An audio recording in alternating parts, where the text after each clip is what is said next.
was thinking there was going to be a whoosh whoosh thing. No whooshes. Everybody. No. Yeah, what are you going to do? Welcome back to Rewatchers Council Buffy Edition, everybody. Your old pal Snark here. Hope everybody's doing well as you're watching / listening. Boy, oh boy.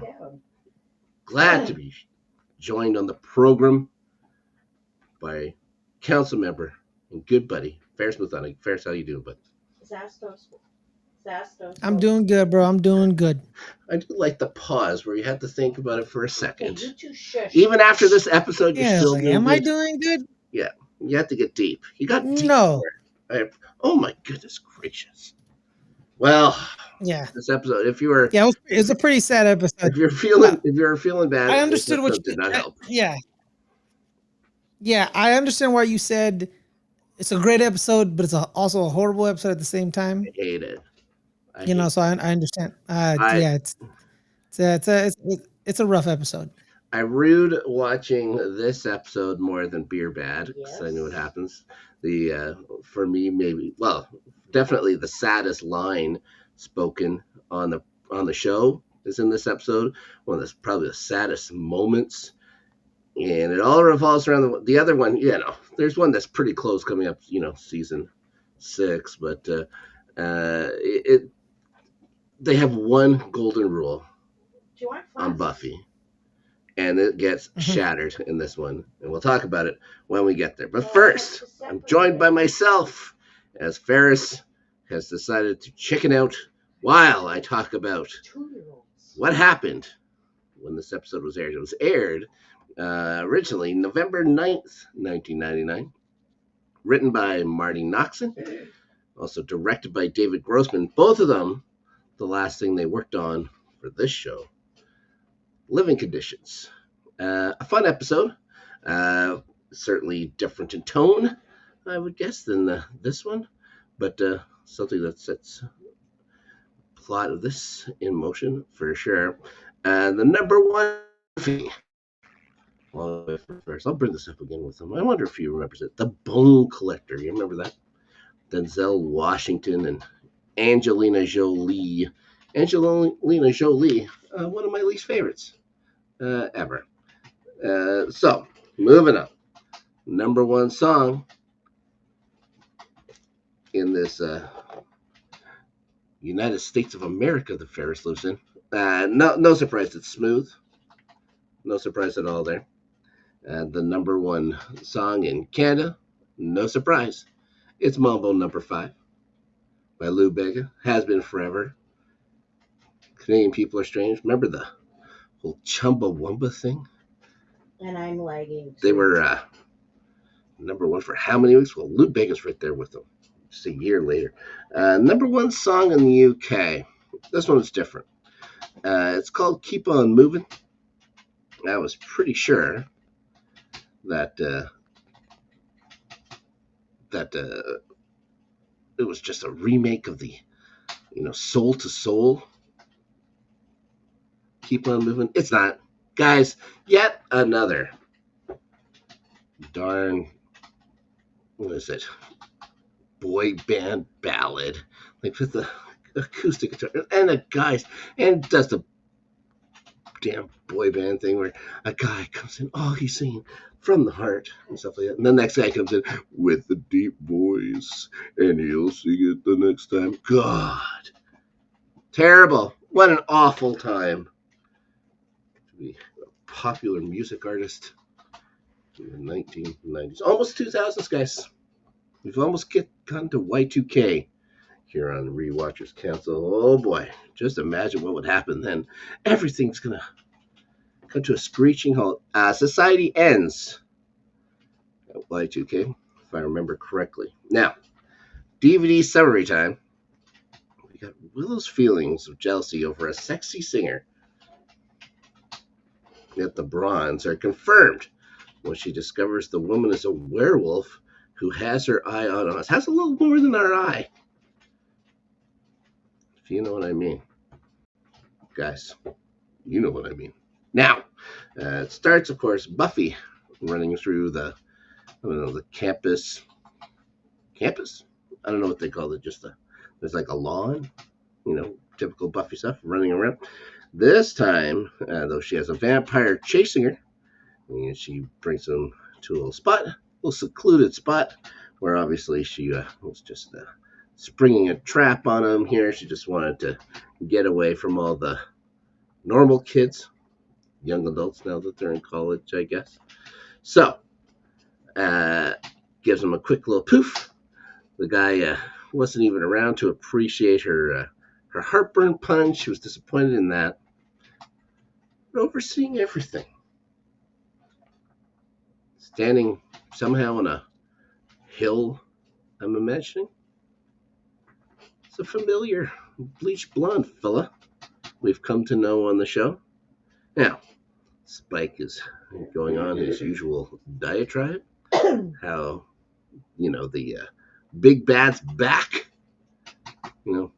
But before he can continue, he's zapped by those soldiers, and they haul him away. So, what happened with our old pal Spike?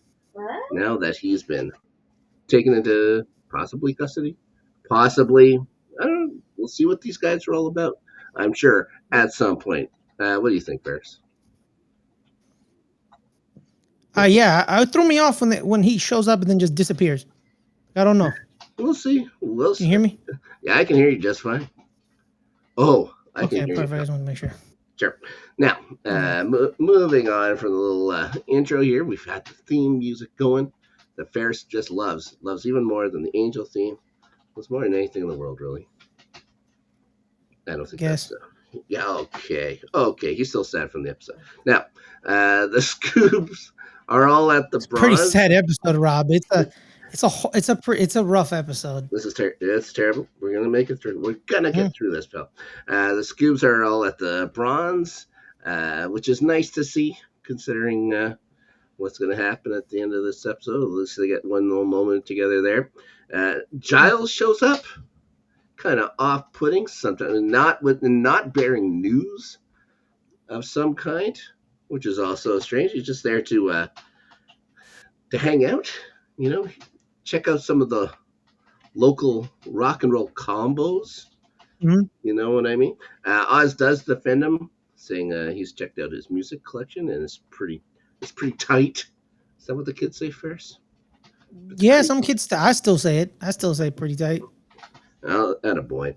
Willow thinks it's brave that he showed up. Mm-hmm. It's a terrible thing to hear, I'm sure. Then Shy starts playing. Oh, Shy. They're incredibly boring, navel-gazing baloney that they play. Giles thinks she did a great job. She said, "Oh, I liked her stage presence." Like, what is he watching? But you know what? Rob has extensive knowledge because he is the author of our theme song. Oh, don't give me author. I don't know about that. I don't think that's how you say it. But now, speaking of watching, we got how Oz is just watching Veruca. Willow will talk to him, and he seems fine. He tries to shake it off, but he always seems drawn to her. And we can't tell if Veruca up on stage is drawn to Oz at all, but Oz says the band's nothing special. Says, well, they're fine. Oh, I see what you mean. I agree with them. They aren't anything special at all. They are, in fact, not very good. Yeah, to think Giles thinks they're remarkable is something else. So we cut. I think he was just trying to fit in with the younger crowd because he can finally hang out with them outside of school because they don't go to. He still works at Sunnydale High as a librarian. And no, he doesn't. He does not. There's no Sunnydale High, sir. He is a man of leisure at the moment. Okay. In between jobs.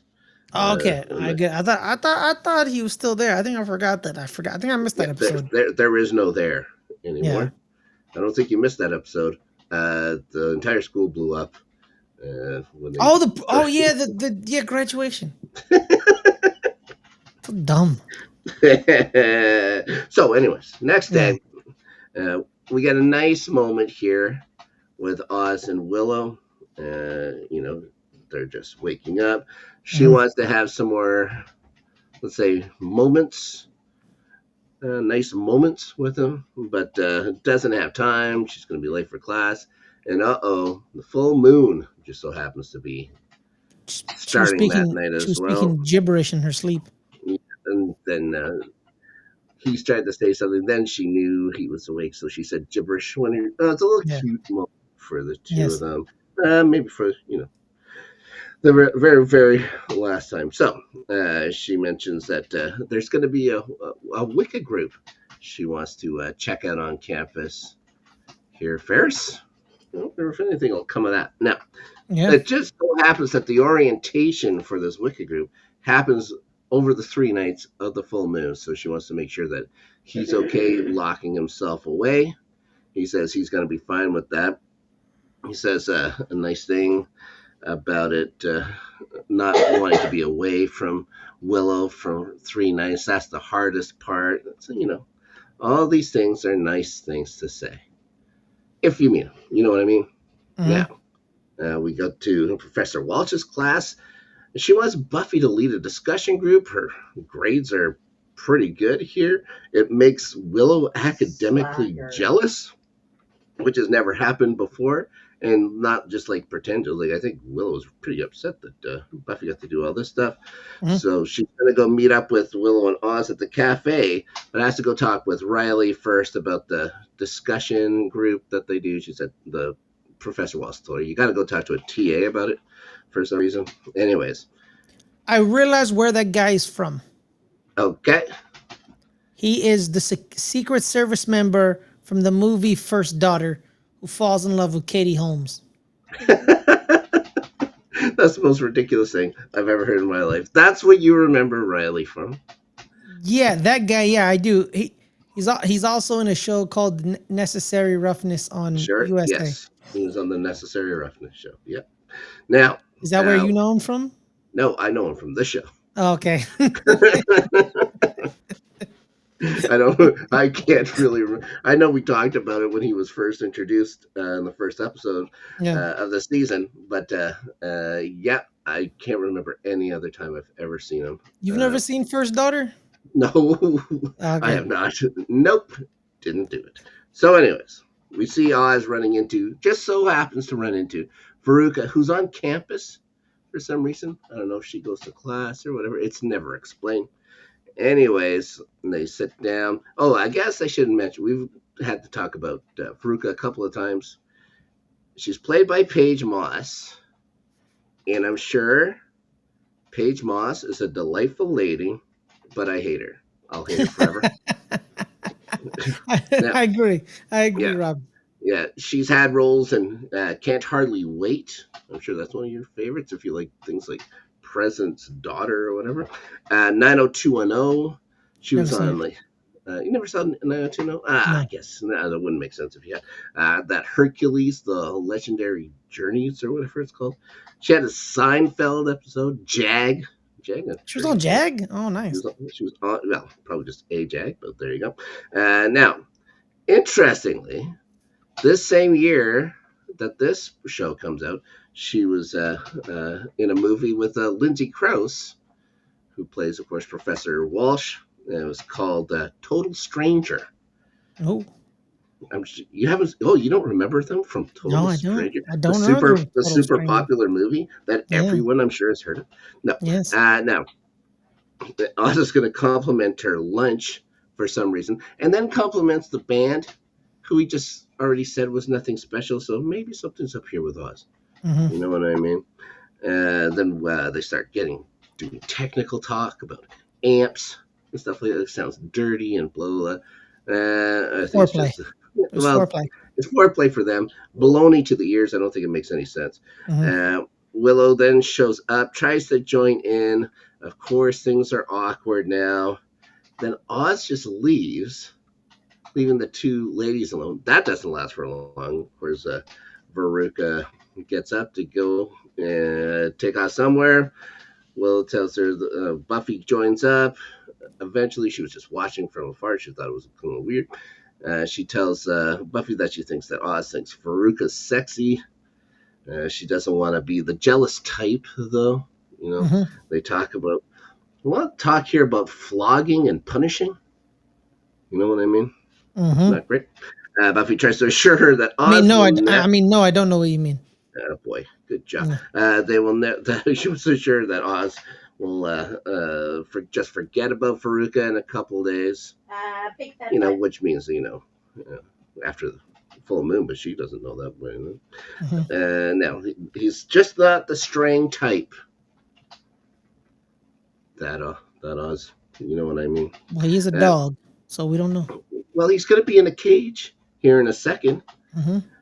But just so happens, as soon as the moon comes up, he busts the door down. Oh, unfortunate timing. You know what I mean? The one night he could have used a sturdy door. Now, yes, we're going to see Professor Walsh walking home later. How long do professors stay at university for? Like, she's leaving at night. Like, the full moon's out. You figure she's there early in the morning. She's putting in, what, a 15-hour day as professor? I don't think so. You know what I mean? She hears a noise in the hedge here when out pops a big dog. Big dog. A big dog with almost a human-like face, though. Now, it's Oz, of course. He starts chasing her. But then she runs into a second, sillier-looking dog. Yes. This one happens, well, we're not sure who the second one is. I'm sure it's going to be a huge mystery. So they start attacking each other. The professor walks off, gets the hell out of there. She slowly creeps away. She Pink Panthered it. She's like, they don't. Yeah, Pink Panthered her way out of there. So next day we see Oz in the woods. A couple scratches on his face. But you think that's Seth Green in a prosthetic, or is it someone else? What do you mean? Oh, as the werewolf. I think it depends on what it's doing. I think he's had scenes where he's in it, but I think the scenes where he has to move and stuff like that, I don't think that's for him. That's not him. Okay. No, I don't think that's it. So, cheated. Yeah. Well, every actor should be like he's a busy guy. So, well, you know what? Every actor should be like Tom Cruise. Do your own stunts, goddammit. That's ridiculous. He's got Z2 or whatever to look forward to. He can afford to do those kind of stunts. What even is that thing? Anyways, doesn't matter. Not the show for it. Not the show for it. I don't get it. But anyways, we see Oz starting to wake up now. He's got scratches on. The camera starts pulling back, and Veruca's beside him. That monster. I knew she was a werewolf. Yeah. I knew it. Yeah. Well, you were talking about the last episode, and I'm trying not to say anything, but I'm agreeing with you. Yeah, of course she's a werewolf. Now, so happens that she can retain her memories. He can't. He doesn't remember anything as soon as the wolf comes by. She tells him that soon bits and pieces are going to start staying.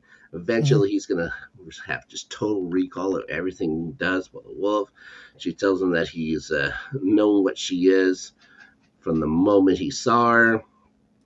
Then they go to the campus laundromat to steal clothes. Lucky that they found something in Oz's size. That was male, by the way, because he's not a big guy.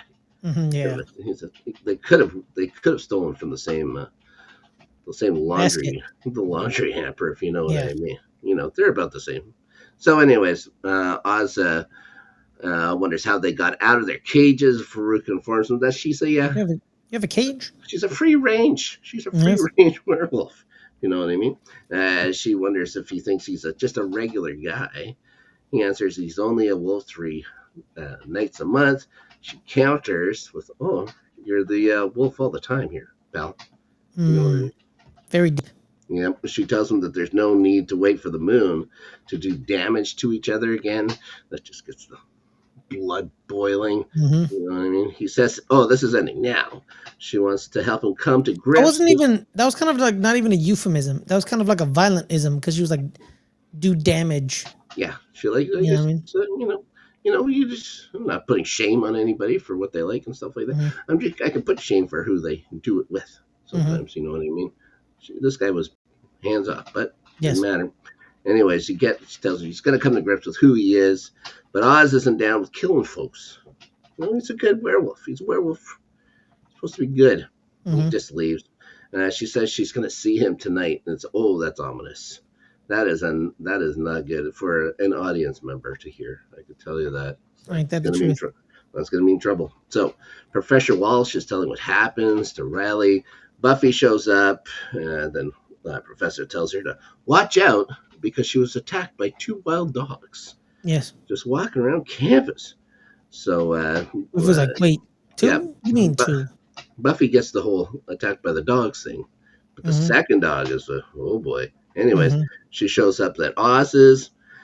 Willow shows up. We see Willow. She shows up at Oz's. She's wearing like a nice rocker look now. Yeah. I don't know if those are like she's wearing leather pants or pleather or whatever they'd be. Anyway, she gives him a hug. He looks uncomfortable with it. Then she apologized for being spazzy when she was around him and Veruca. Oz keeps telling her everything is fine. Then he suggests maybe you can help me get my mind off things, Oz. Again, the moments thing. But Oz says he's too beat. He's tired. Too tired. He's too tired for it. Yeah. As a a 19-year-old young man who's just far too exhausted for it. So Willow leaves. She's hurt, obviously. Buffy heads to Giles's, interrupts his game show viewing, which I thought was fun, with him saying that dinette set should be mine. Brings you back to those days. When you got dinette sets for things. She brings him up to date with all the werewolves and leaves. She has to go. I want a dinette set one day. You want to win it or you want to own it? Own it. Win it. Get it. Didn't matter. I don't know if you can win prizes anymore on game shows. Price is Right still on. Oh, do they have dinette sets on? I haven't seen that in so long. Probably. I don't know. I have to double. I haven't seen Price is Right in years. I remember the days of Wheel of Fortune where you won money, but then you had to spend it all on the prizes they had up in like this living room set or a kitchen set and stuff like that. That's how old I am, Ferris. 28 years old. You're so old that you remember the $10,000 pyramid. Okay, never mind. Willow goes and dressed by Xander's. This is awkward. And I don't know if this is right. So awkward, man. She tells him that Oz is acting weird and she's going to need a guy's perspective. I get that. But Xander, the guy that she cheated on Oz with. Yeah, this isn't great. She asks what it means when a girl wants to, but a guy doesn't. And then she tells him that Oz has been, noticing another girl, that the noticing is being reciprocated. He suggests that they just talk it through. This is Xander at his, best when it comes to, just making, suggestions. He says, just talk it through, which is the latest thing you can say. Oz, meanwhile, is welding his cage door back on.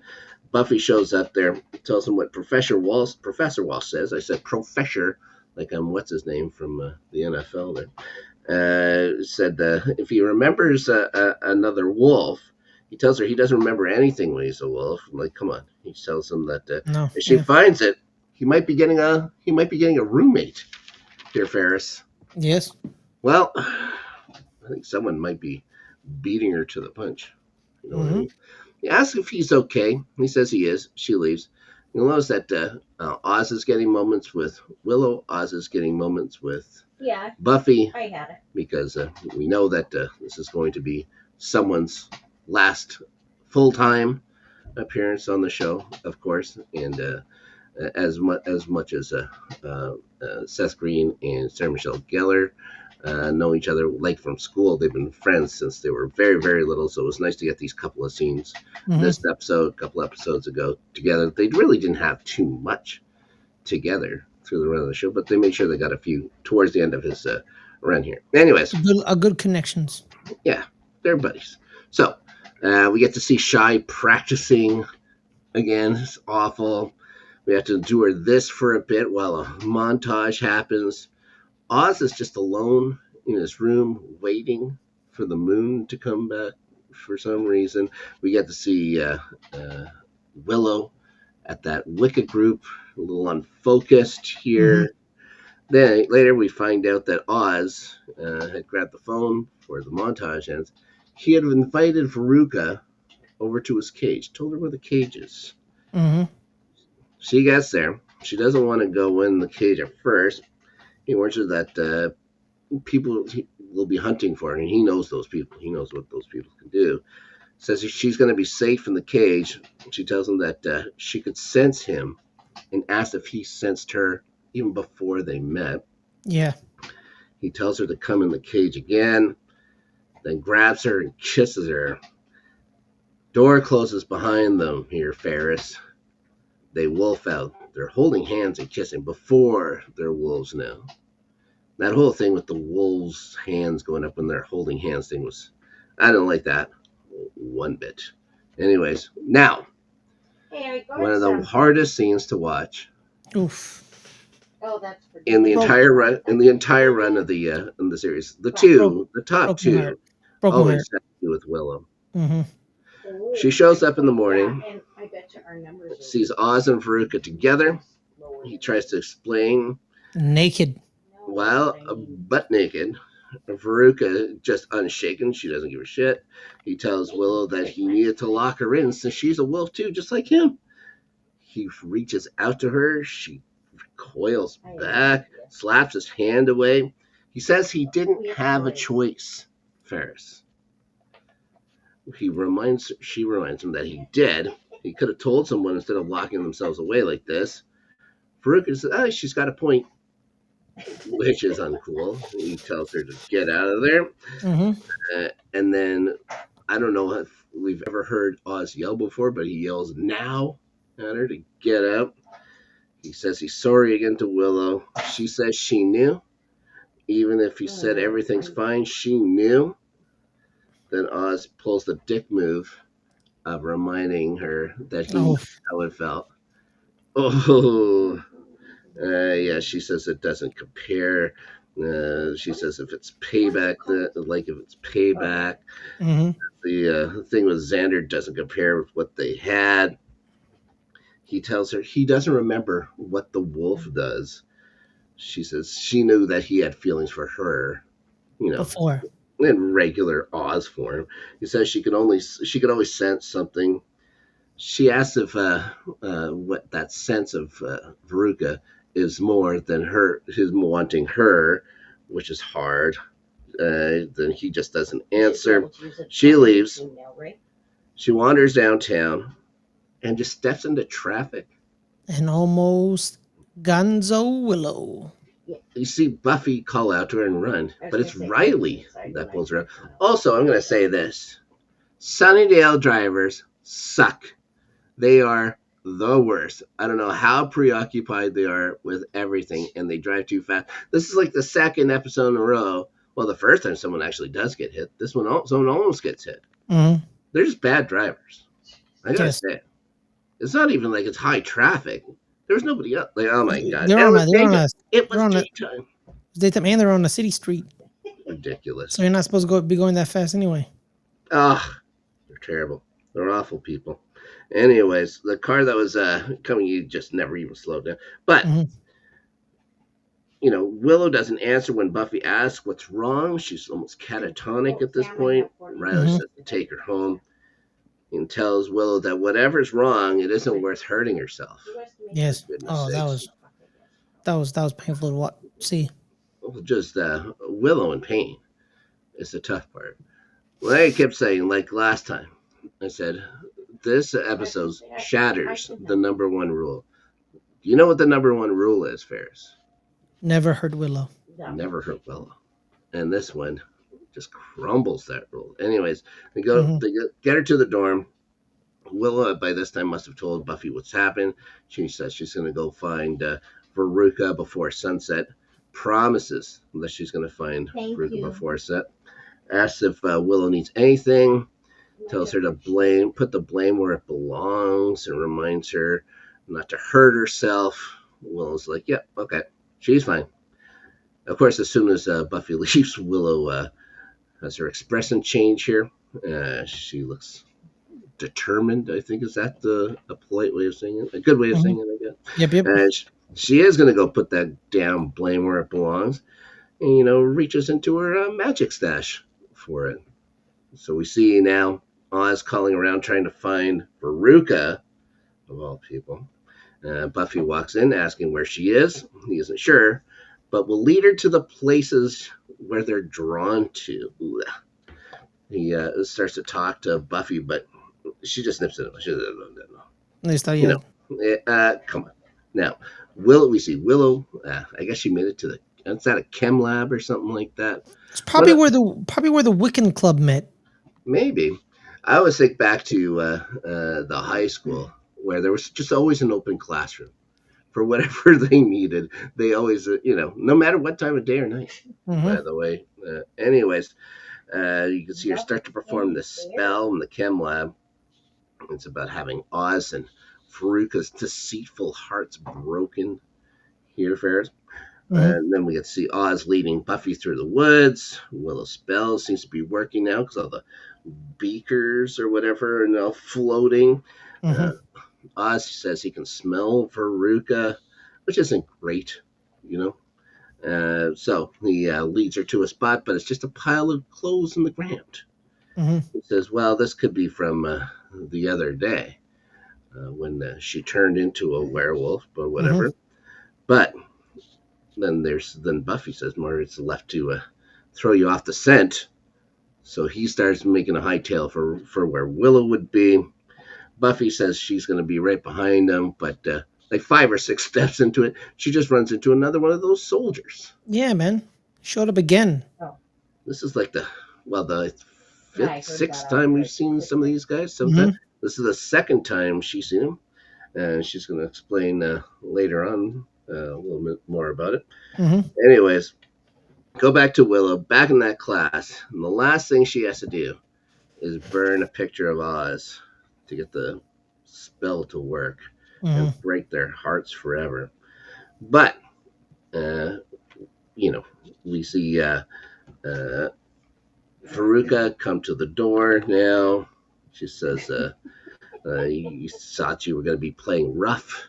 Stuff like that. And she says, well, part of playing rough, whatever, is to keep what's yours. And sometimes you got to kill to do that. And then reminds her that the sun's coming down now. This isn't good. Buffy eventually dusts herself off, gets up, starts running. The soldier boy heads the other way. These guys just playing around in the woods for no reason. Veruca tells Willow that Oz's scent is on her. Then punches her, for God's sakes. Right in the face. What a piece of garbage. Yeah. Oz now busts in, warning, not to touch her. Veruca tells him that Willow's the reason he's caged, and he can be himself with her gone. Not a very strong argument. Then they get to half wolf faced. Now that looked weird. Oz kind of still looked like Oz, but Veruca looked weird, just with that half wolf face on. It didn't even look like a wolf. Just looked like a ghoul. It looks more ghoulish than anything. Anyway, she tells him. Hair was a little different too, a little brownish. Yeah, I guess little blondie. She tells him that animals kill. He agrees. Now they start fighting. They eventually, throughout this, become full werewolves because of the addition of the clothes coming off of Oz. He was still wearing a shirt. The fight does not last long. No, it doesn't. Oz rips her throat out. Yeah, that was a bit extreme. Yeah, there was no accidental here. He just bit her on the throat to kill her. He then charges at Willow, but thank goodness Buffy has made it just in time. Grabs him, pulls him back, hits him, tranquilizes him. Pop, pop. And goes to comfort her buddy here. After this, we see Buffy goes to Giles's, fills him in. He was wondering about the soldiers, and I don't blame him. She explains she's seen others, but it was Halloween. How the hell was she supposed to know? Buffy wants to know what's going on with this. She tells him also that she's never seen Willow this hurt. He reminds her that she got through this stuff. She had a pretty rough time when she had to, murder her longtime boyfriend. Yeah, but she's hoping that Willow doesn't, do it the way she did, run away. I think Buffy Go says to hell, she went through hell or whatever, and then had to come back through it. literal hell. Yeah, she hopes she doesn't have to deal the same way. Yeah. Well, now we get to see Willow go to Oz's place. He has all his clothes packed. He tells her he's just going. She asks if that's his solution. He answers, no, that's my decision. She asks if she has any say. Yeah, it's all He says no. He tells her that Veruca had one thing right, that the wolf is always there, and the line between him and the wolf is becoming thinner. He needs He to just figure. drop out. He just dropped out of school like that, just like paint. I Gone. guess. Well, they used to have that vampire den there that would just make sure that they said everybody was dropping out all the time. You know what I mean? It's nothing new to Mm-hmm. UC Sunnydale. No one's going to get too up in arms about it. I guess here. Yes. He's got to go figure out what he is and who he is before he can ever be around her or anybody. She says that's going to be tough. That humanity seems to be a worldwide plague. Yes. He's going to find a spot, though. She wants to know how long he's going to be gone. He doesn't know. Then the single saddest line ever said on this show, when Willow looks at him and her tears are in her eyes, she starts crying and just asks, Oz, don't you love me? So hard to watch that. Every time I see this episode, I recoil. I don't ever want to go through that with her again. Anyways, he presses his forehead against hers. She says, oh God, she's realizing that he wasn't kidding. This is going to happen. And kisses her forehead and leaves. She breaks down, obviously. He gets to the van, starts it, turns it back off. When he turns it back off, did you think he was going to be headed back in? No. No, you had the right assumption. But I remember way back in the day, I was thinking, oh, this is all. He's going to turn it back in. Didn't even last 3 seconds or whatever it was. He turns the thing off, then turns the thing back on. She drives off. Mm-hmm. That's the end of Oz, who had just gotten his name on the opening credits, by the way. Mm-hmm. That's the end of him. Name off the credits. As we know it. Seth Green. Yes, like I said, I know at this point became, and still is, incredibly busy. He couldn't, he had so many things that he wanted to do, so many things that he's being offered. He offered, now there's 2 versions that I've heard of this story. The first, he offered to stay on the show, like how he was in season 2, season 3, where he could be off the show for a bunch of episodes, show up every once in a blue moon kind of thing. Mm-hmm. But Joss Whedon, who says just quit, had another idea in mind. He's like, no. Like college is a time for experimentation. You know what I'm talking about. You know what I'm talking about. Anyways, especially for Willow. We'll talk about what goes on and the aftermath of a bunch of things that happen here. And next time, we'll get to the bottom of all these soldier boys here, Ferris, because the initiative is the next episode. And I'm glad you joined me. To help me through watching Wild at Heart again, Ferris. Damn it. Because you went through a lot of pain, Rob. I'm going to go cry myself to sleep tonight again. Yeah. I promise you that. I promised you that. Anyways, Ferris, thanks so much, dude. Can you let people know what you're up to on the Let's Get Ready Network? Yeah, Fridays on our sports channel, it's Good Friends, Better Rivals. Every time we talk NFC, American football, NFC East. Tuesdays, I will be, when this comes out, I'll be on starting 11 with me and Rob. We're going to be talking English Premier League.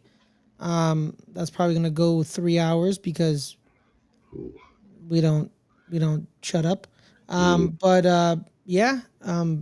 So tomorrow, Saturday, our Thor rewatcher show for our MCU rewatch series is coming out. So be on the lookout for that one as well. So Thor every MCU every Saturday, and then Angel tomorrow on Friday, 3 o'clock Pacific. Me and Rob will be talking sense and sensitivity. Close, yeah. Yeah, Sense and sensitivity, and yeah, oh boy, is there a lot to talk about yes. with that episode. What an absolute classic and a gem. Hmm. Hmm. Yes, talking starting 11 playoff beards. Time to talk about the Stanley Cup Yeah, conference finals with a heavy heart. A heavy more, heart. more more sadness for you.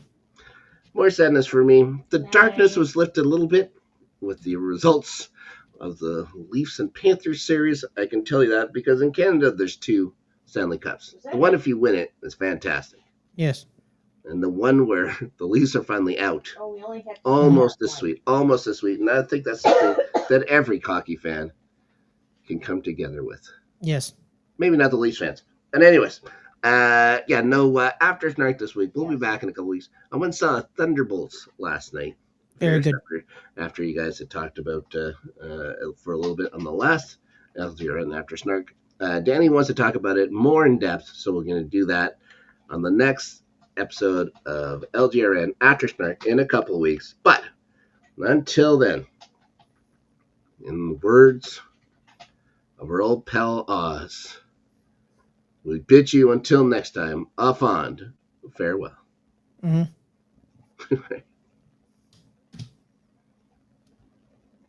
Maybe.